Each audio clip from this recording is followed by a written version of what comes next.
1, kami dari kelompok 7 yang akan mempresentasikan artificial intelligence dan big data. Kelompok 7 terdiri dari 4 orang, Zidan Najib dengan saya sendiri, Muhammad Hilmi Razak, Yohanes Sakti Guguna, dan Ahmad Rizky Musli. Kelompok kita menggunakan dataset online news popularity. Dan selain Saya Ahmad Rizky Musli dengan NIM 101072300316. Di sini saya akan menjelaskan di bagian import dan eksplorasi data.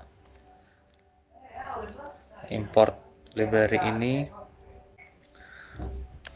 tujuan dan fungsinya itu untuk mengimpor semua library Python yang dibutuhkan. Ya, di sini ada pandas, NumPy, ini itu untuk memanipulasi data, dan yang matplotlib ini yang seaborn ini untuk visualisasi, yang bagian ininya warning, filter warnings, ini untuk digunakan untuk membunyikan pesan warning agar output lebih bersih. Untuk yang SNS.set ini untuk mengatur style visualisasi agar rapi. Kita lanjut ke upload dataset. Upload dataset ini kita menggunakan dataset online news popularity.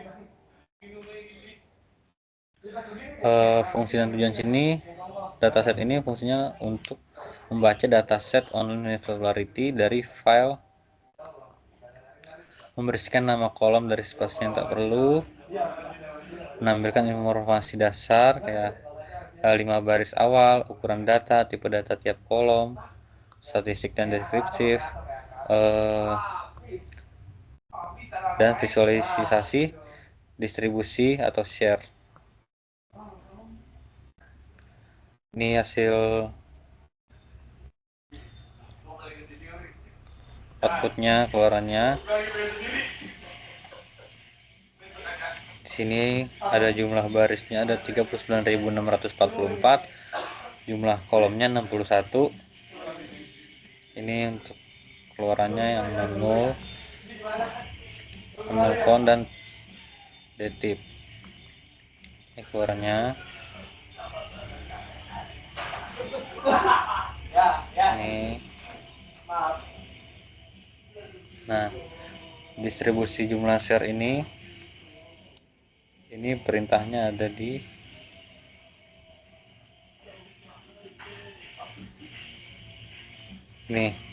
ini untuk perintah mengeluarkan tabel tadi, visualisasi distribusi share.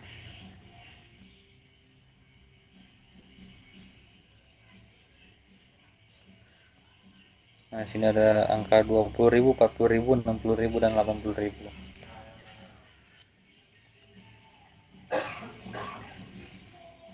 Kita lanjut di bagian pre-processing dataset.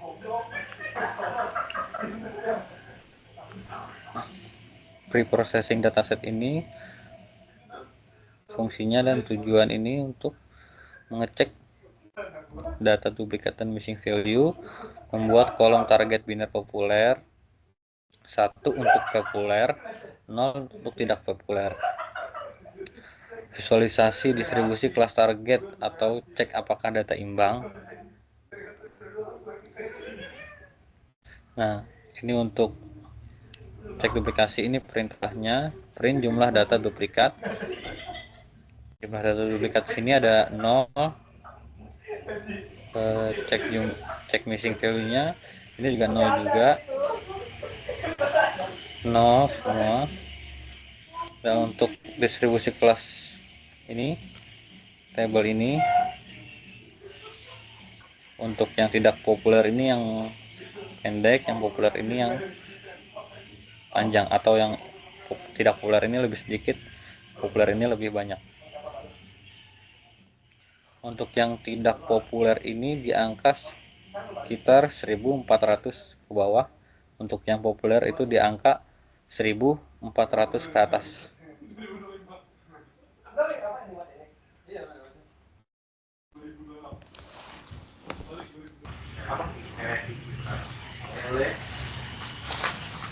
Iya, di sini ada bagian 4 menggunakan use case dan korelasi. Fungsi dari bagian 4 ini ada X, semua fitur numerik yang akan digunakan untuk prediksi. Y, target prediksi, apakah arti populer. Ada heat map, menunjukkan fitur-fitur yang paling berkorelasi dengan popularitas, misalnya 6 keyword, self-reference, max, dan shares. Semakin tinggi korelasi positif negatif dengan populer, semakin besar pengaruh tersebut. Korelasi banding 0,1 atau kurang dari 0,1 dianggap punya pengaruh yang nyata.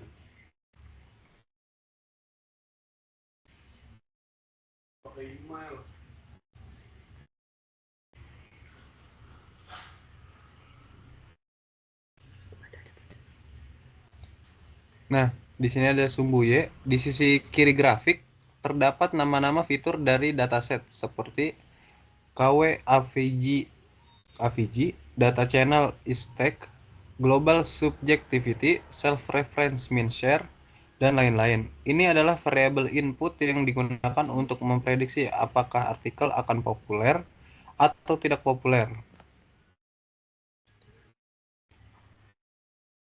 Angka dalam heat map, angka di tengah-tengah sel, misalnya 0.20, 0.16, minus 0.11, dan sebagainya, menunjukkan nilai korelasi antara fitur dengan target populer. Ada warna dalam heat map, warna merah terang berarti korelasi positif kuat. Warna biru gelap artinya korelasi negatif kuat. Dan warna biru pucat atau netral, korelasi lemah atau hampir tidak ada hubungan.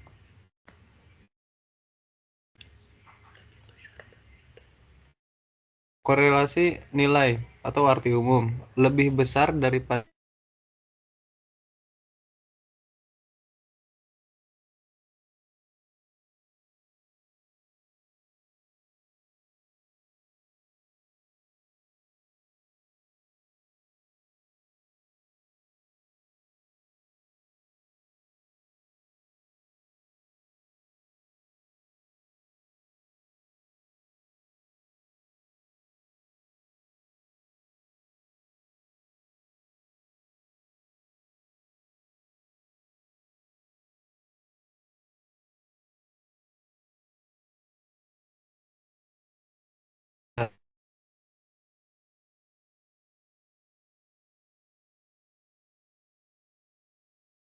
Selanjutnya di bagian 5, kami menggunakan training model machine learning.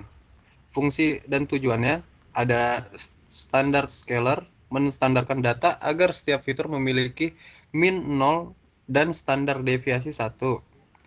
Train test split, memisahkan data latih dan uji 80 dibanding 20 sambil mempertahankan proporsi kelas. Di sini ada 7 model klasifikasi. Yang pertama ada dummy classifier, yang kedua ada linear SFC, yang ketiga logistic regression, 4 decision tree, yang kelima ada naive Bayes, yang keenam ada random forest, yang paling terakhir ada gradient boosting. Di sini ada output penting seperti print. Artinya semua model berhasil dilatih tanpa error atau macet. Memastikan tidak ada error selama pelatihan. Oke, di sini saya akan menjelaskan bagian 5 dari evaluasi model. Evaluasi model ini terdiri dari ada dummy classifier, support vector classifier, lalu ada logistic regression, dan juga decision tree, naive Bayes, random forest, dan juga gradient boosting. Nah, ini adalah output dari evaluasi model yang kita pakai tadi. Ada si dummy classifier yang berakurasi 0,5336. Lalu precisionnya di angka 0,5336 juga. Dan juga recall di 1.0000. Lalu di advance score-nya mendapatkan 0,6959. Dan evaluasi model support vector classifier itu berakurasi 0,6549, lalu di bagian precisionnya 0,6701, lalu recall 0,6961, dan juga F1 score 0,6828. Lalu seterusnya seperti itu. Nah, ini untuk visualisasi dari evaluasinya tadi kita menggunakan decision tree. Nah, ini si eh,